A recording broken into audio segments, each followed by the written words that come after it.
Welcome, welcome. Today is a great day. We're going to talk about how to take control of your destiny and have it all. And if that's something that excites you, you're going to be sitting on the edge of your seat because my very special guest has a very powerful personal story to share and all kinds of value to add. Before we get started, my name is Nancy Jutton. I am the leader of the Love Your Business, Love Your Life Inner Circle and the flag carrying member of the Be Your Own Wizard movement, which is to pursue success on your own terms without permission, without waiting for someone to give you a permission slip or open a door. You've always had the power all along. I love meeting people who have had that same experience. And that's why I'm so delighted to introduce you to Kat Wells. Kat Wells, the author of There's Got to Be Something More, 21 Days to Create a More Joyful, Abundant, and Purposeful Life. I'm so excited that you're here. Welcome, welcome.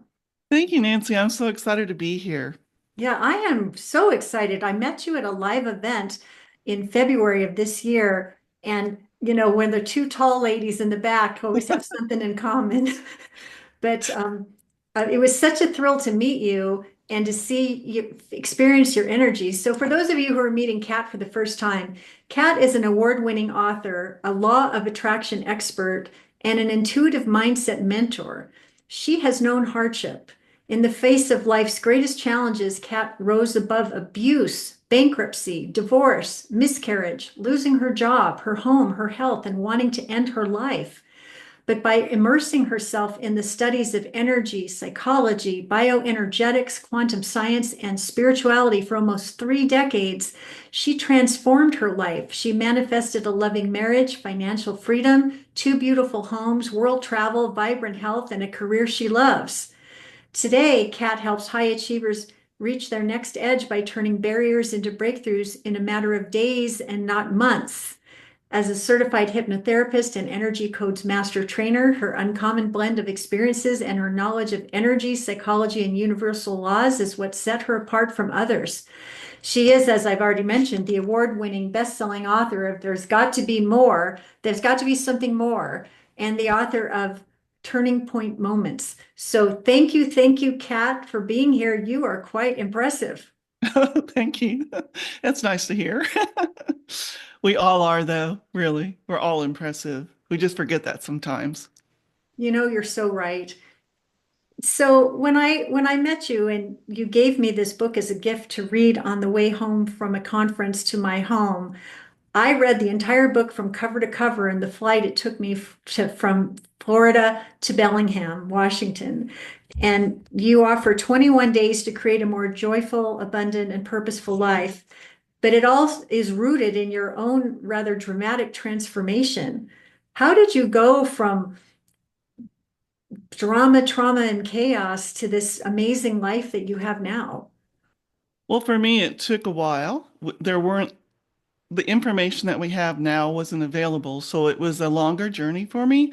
But basically, it was just a decision. When we make a decision and we just take the next logical step, we're on our way. And it's about how we focus and our dreams and desires and just to keep putting that next foot forward because we've all got bruises. We've all had challenges and we continue to have them as human beings. That's part of the journey. And yet it's how we choose to take that and create something from it rather than making it something to be victimized by. We create from it. So you're in the depths of all this despair, Yes. and what was your moment? What happened? Well, What? truthfully, I was headed for some trees. I was driving home late one night and had so much tragedy. I could not handle it anymore. And I was just like, if this is it, then I can't do this anymore. And that's where there's got to be something more comes from because in that moment, I actually headed for the trees, but I blacked out. And there's a divine spirit in all of us. Our soulful self has a journey to take on this planet. And sometimes our ego, our mind gets in the way, and the way that we focus, end up in despair and we can't hear that inner guidance or that God soul connection.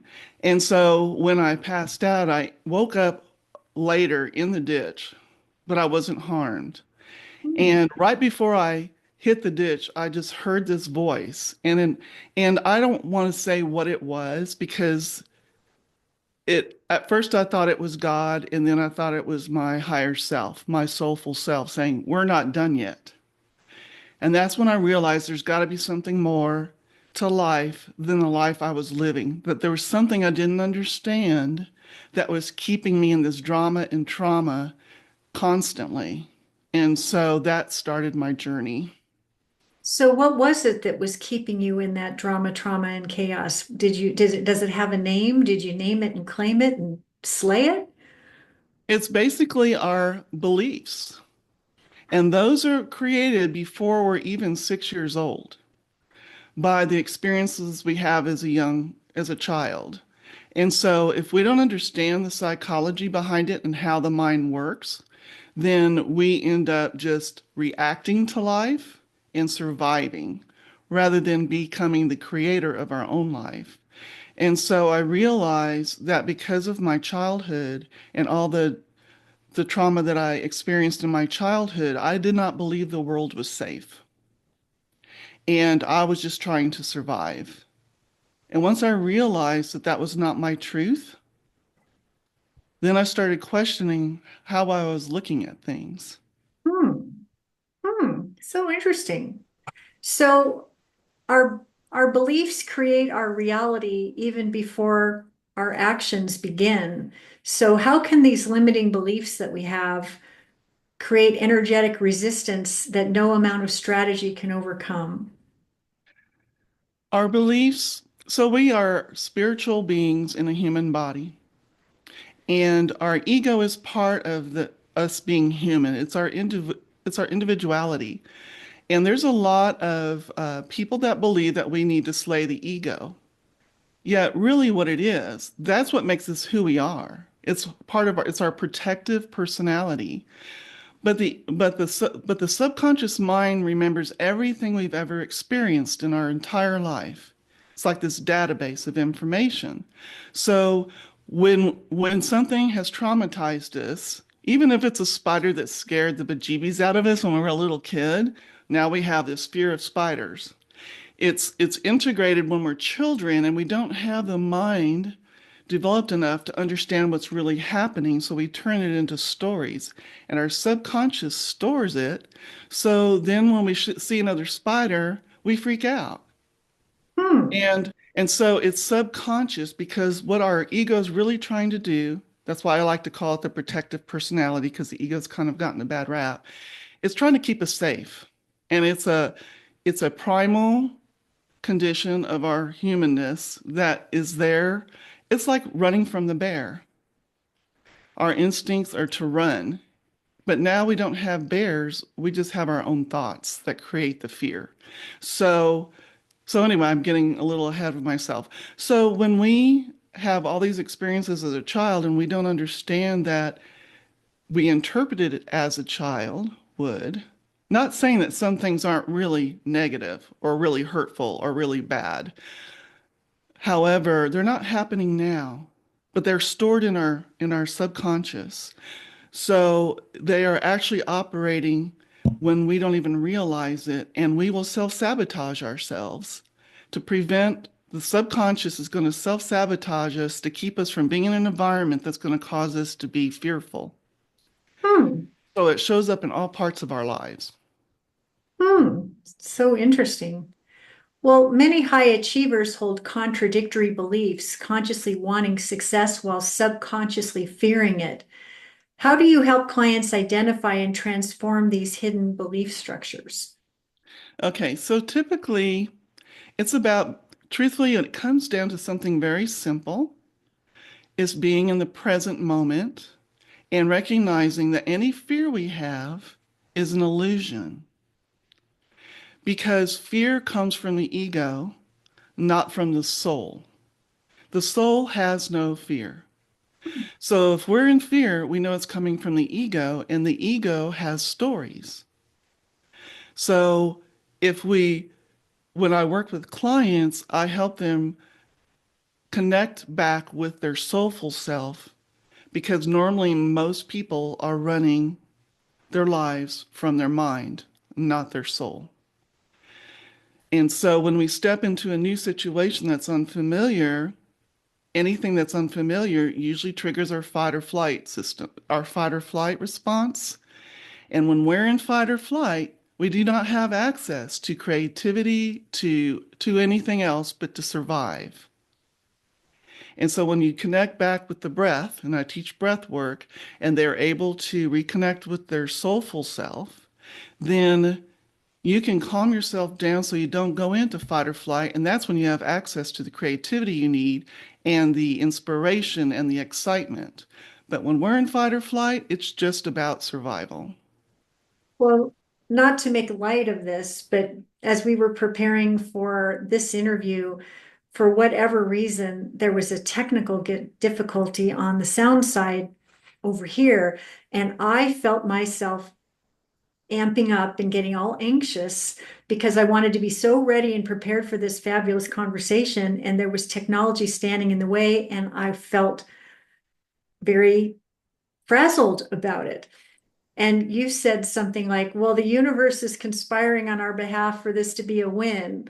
I think I'm paraphrasing, but I thought, wow, how gracious and lovely you were in this moment of panic that I was experiencing that actually allowed me to kind of gather my breath and say, oh, let me get into problem solving mode. Maybe there's a way to deal with this right away.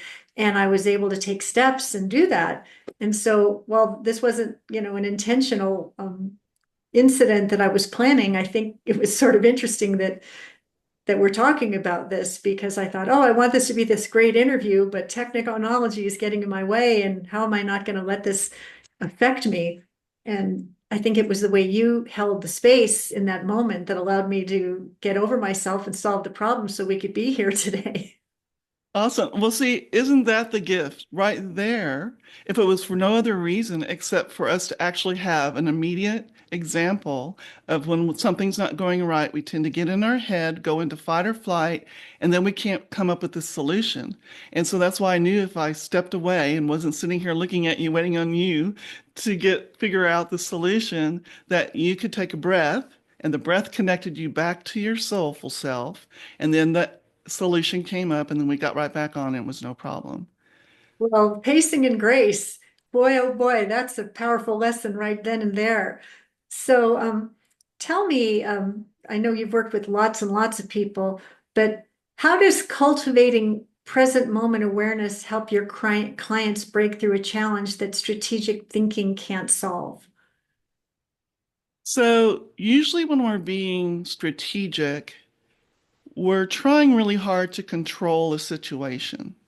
Now, there are places for strategies, of course, but when we're trying to reach a goal and we have all these strategies in place and nothing is working, even if it worked before, you may have tried a strategy or a system for years or even or decades.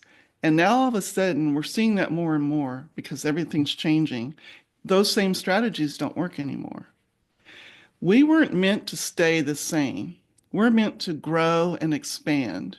And that requires reconnecting in the present moment to ourselves rather than looking out into the world and looking out into solutions. It's about going within and allowing new creative ideas to come forward. New energy comes through us when we connect. And that way, we are attracting different people, different scenarios, different situations, different opportunities. So I've been practicing this a while, for a couple of decades now. And I can almost walk into a room, and I had this experience with you at the event, and know that's my person. Hmm. Like, immediately know who is in resonance with me because I've been learning how to be present. Because it's really, there's quite a few people. I can't remember how many, over 100 for sure. There were Um, 180 people at that event. okay. So you walk into a room of 180 people, and I think I knew three people there. And you look around and your mind's going, oh my God, what am I going to do? What am I going to say? How am I going to introduce myself? Your mind wants to go there. But I have taught myself through the breath work that I teach my clients, and it sounds so simple, but this is part of it, to connect because the soul has no fear. The soul walks in and says, ooh, look at all these new people I get to meet. What kind of things can I create with all these people? That's how my mind works now. And Hmm. so it's such a graceful place to live. Instead of being intimidated and fearful, and I just helped a client with this. Um, when you walk into a room full of strangers that you want to interact with, because like we're building our businesses. And so you want to find those people you can collaborate and have fun with. But how do you do that when there's 200 people in the room and you don't know any of them? And so I walk in and I just stay in present moment and I'm looking around for people that just resonate with me. And so And you can um, tell that because of their energetics or the way they're showing yes, up or the way they're being. How do you my discern that? it's a it sounds a little woo-woo, but yes, it is energy because everything is energy. Every cell in our body is energy. Everything that you see, hear, smell, it's all energy. Our ears are deciphering the energy of sound. Our nose is deciphering the energy of smell. So everything is energy. And when you're really in the present moment, I can feel the energy of people. And so it's also, Is you know, this also kind of intuition? Are you yes. trusting your intuition? Because sometimes, like I'm a bit of an introvert myself, so a room of 180 people, I could think I should walk for the hills and run in the other direction. But one of the things I tell myself is that in a room of 180 people, I know there are at least five jewels in the crown that I can't wait to meet and add to my community, be new amazing people in my life. So I think that helps me manage, in a room of 180 people, I know that there are five at least that I'm going to discover. And if I go home with five new jewels in the crown, I'll feel like I did a really great thing. That's one of my coping mechanisms is, try not to meet, if I had to meet everybody, I wouldn't go. Right. And it is. That's why I call myself an intuitive mindset mentor, Mhm. because it's all about trusting your inner guidance. And that comes from the soulful self, not from the ego. The ego is always looking how to protect itself. The soul is looking how to create. And Mm. so when we're coming from that space, like you were saying, and asking yourself good questions, instead of letting the mind go rampant, going, oh my God, look at all these people, you go, wait a minute. I came here to have some fun. I came here to have opportunities and make it a smaller like you did. And that's really what I'm always looking like you are for a handful of people because I'm not going to work with all 200 people in that room. I'm Mhm. looking for the handful of people that are in alignment with me for the next step. And so, yes, it's all about intuition, and that is your soul speaking to you. And here's the thing, the ego shouts, the soul whispers. Ooh. So we must be in present moment to hear the whisper. So since we're bringing that, present moment front and center, there's our intellectual understanding of what we see or experience, and then there's this embodied transformation that can make or break our results. Like how do we go from thinking about it to being it? Well, that's a big question. Right. So we we have over 60,000 thoughts a day, and 95% of those are the same thoughts we had yesterday. And and so when we're just reacting to things around us, we continue these patterns because we have these patterns of thought, these patterns of beliefs, and a lot of them are from the past. And so when we're just reacting, because we're not being in the present moment, we're thinking about the past, or we're worried about the future. We're not in a creative mode because we're not in the present moment. So to embody that change is to get in contact again with the soulful self, with the breath. And when we calm down our nervous system, that connection can happen in a matter of seconds, especially with practice. And then that's where you live from. And you will notice it's just a practice, and there's different ways. You have to shift your mindset. You have to breathe differently. You have to make a decision and then take action. So many people feel like, spirituality or awareness is just sitting in meditation. But meditation, depending on how you do meditation, because there's not just one way, it could be taking a walk with your dog. That could be a meditation. Everyone is different. And having been a former private and public school teacher, I learned that there's many ways that people learn. And so, first of all, having just 5 minutes here and there to take a breath, like you did earlier, right? You kind of paused and then you took an action. Just that pause will reconnect you. But you have to embody the feeling of peace, the feeling of, I can do this. You have to have that feeling in order to move forward. If you're doing it because you're worried, it's just going to get more and more frustrating. You probably had a little bit of that experience when you were trying to get us online. Yeah, I And did. And it's what will she think? And I had to cancel it the first time for another reason, and I don't want to cancel second time. And oh my gosh, what's she gonna think? What's she gonna think? And that's what was going on in my mind. And you helped calm me down. So it kind of brings me to a very practical question is what is a simple daily breathwork practice that can help us create rapid nervous system integration and access to intuitive breakthroughs? What can we do? Like when we find ourselves in these tough situations, what can we do? What's a simple practice? so a very simple practice is to find just a couple of minutes, it doesn't have to be long, and to close your eyes. And what I have people do when I'm first teaching them how to do a breath work, I just teach this very simple one, is to sit with your eyes closed. And if you don't mind, Nancy, let's just do this real quick. So if I ask you to take in a really deep breath, go ahead and take in a really deep breath and just hold it for a second. Okay, notice where your shoulders are. Notice where your chest is. Okay, release. Okay.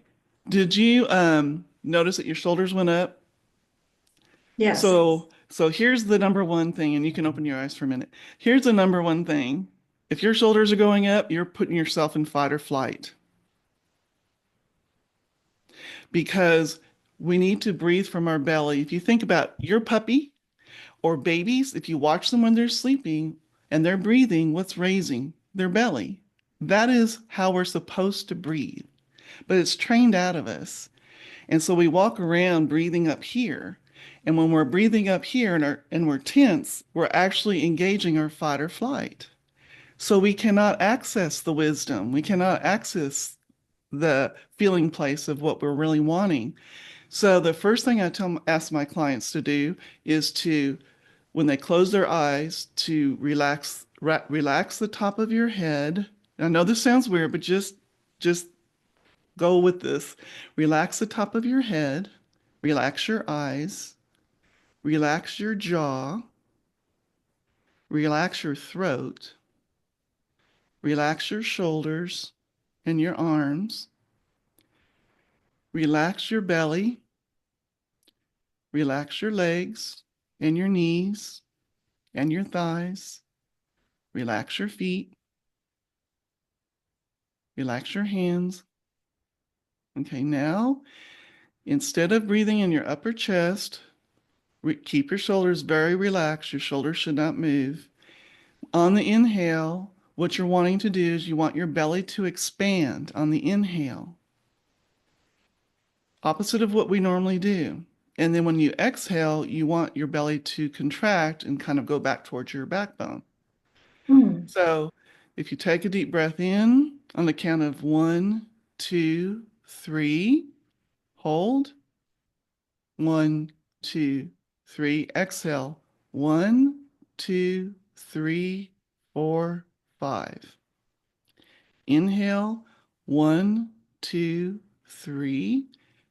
Hold one, two, three. Exhale. One, two, three, four, five. One more time. Inhale. One, two, three. Hold one, two, three. And exhale. One, two, three, four, five. Now you can open your eyes and notice how you feel. I feel much less anxious and more centered. Yes, it calms down your nervous system. And depending on how upset you are, it will take more repetitions.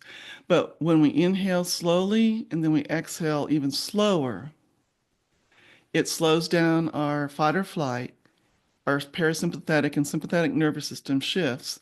And so now you're in parasympathetic, which is where your calmness comes from. Now you have access to solutions or to answers to your questions. So this or that. Very powerful, very powerful. Now, you have a invisible advantage playbook that allows people to unlock the breakthrough they didn't even know they needed. Can you tell us what this is? Yes. Well, most of the time, like we were talking about, we're looking for more strategies and things like that. But instead, this actually helps you identify and transform your invisible belief patterns that are actually creating the energetic barriers to your conscious goals. So I take this playbook will take you through. It'll take you through breath work. It'll take you through the different steps that I actually use with my clients in the very beginning, just so that they can have immediate understanding of how to embody change, how to create the change that you've been stuck for so long trying to create. And if you go through the whole each activity, and it's a workbook form. So you can either fill it out online or you can print it out and write it out, whichever works for you. It's just for you. But if you go through each of those steps with something simple, just pick anything, then you're going to see an immediate change and shift. And what this does, it tells the mind, oh, this works. Oh, this is possible. And so that starts to shift your mindset and you start to approach things a little differently. Well, I think that everyone who's watching or listening is going to want to gain access to it. And so I want to share the URL for that. It's www.catwells.com/playbook. And I will put that in the show notes so people can go and get that. I also wanted to ask you about your book. This book, There's Got to Be Something More, 21 Days to Create a More Abundant, Purposeful, and Joyful Life. That's a pretty powerful promise that you could change your life in 21 days. You've certainly taken time to transform your life from what we described earlier as drama, trauma, and chaos to a life of abundance and bliss and love and every good thing. But what kinds of changes or shifts can we make in 21 days that will feel and be able to reflect um, in our daily life? So, you know, like most of our life is lived in patterns of repeat because we tend, if you think about the words creator and reactor, they're the same exact letters, just in a different order. And so Mhm. we're either creating or we're reacting. And so by going through the book and a lot of people will take more, they'll read it slowly and they'll just take one chapter at a time because each chapter stands alone and they'll apply that for a while. So it's not like read through the book and in 21 days it just magically changes. But what does change is your mind starts making those, your mind will go, oh, I did this activity and I can see a real change in my thoughts about this particular situation. And so now people are showing up different. I had one client, and she came because she was having challenges with her daughter. And she wanted me to tell her how to fix her daughter. And I said, what if we work together and we help you? And your daughter will change without you having to say a word to her. And she didn't believe me at first. But as we started working on some of her own challenges, she saw things differently. Did not react anymore. And so by not reacting, we're not pushing each other's buttons back and forth. And her daughter shifted and she goes, I don't know what happened to my kids. They just changed. I said, you changed how you saw what they were doing. So therefore you did not react. So therefore they didn't react back to you.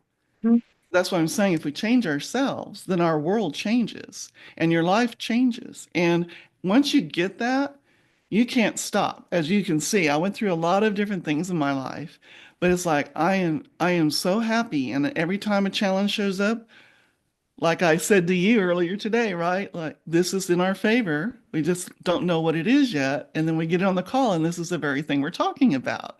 Powerful. So, Yeah. yeah. So we get to start seeing all the little gems, you said jewels earlier, but there's so many hidden in the crown that we've got it on our head and we can't see it.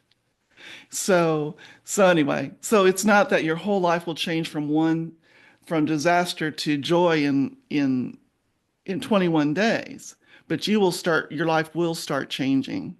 And the more you dedicate yourself to practicing different things, looking at things differently, being in the present moment, breathing differently, settling yourself down so you have access to the wisdom that you carry within you, your life will change. And mine is just a good example of that. Well, I'm so happy for you. I mean, to go from the drama that you were describing to the kind of life that you have now is just a great testament to everything that you're teaching us today and inspiring us to dig in and learn more about. So I'm very honored that you would make time to have this conversation. I would encourage everyone to download this special report that Kat is so generously making available. And if you haven't yet got your copy of There's Got to Be Something More, 21 Days to Create a More Abundant, Purposeful, and Joyful Life, I promise you, this is more than an airport read. This is the kind of book that you can keep on your bedside table and inspire you to change from the inside out. And for myself, I know over the last 4 years, 3 or 4 years, I've been on this quest to transform my life and my work in every possible good way. And I see so much amazing progress manifesting because I've been intentional about it. You know, there's a lot of things going on in the world today that we do not have control over, but we have control over our thoughts, we have control over our actions, we have control over our intentions, and we get to choose who we get to hang out with every day so that we're surrounded by the right forces to become who we're here to become. So, Kat Wells, what a pleasure to be with you today. Thank you for this inspiring conversation.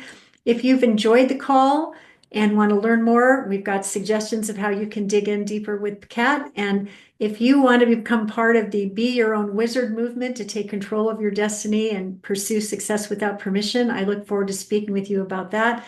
The Love Your Business, Love Your Life Inner Circle is always looking for new and exciting inspired members to contribute to the goodness that we are creating for each other and for ourselves. So with that, I say thanks so much, and we'll see you for the next show coming up very soon. Thank you.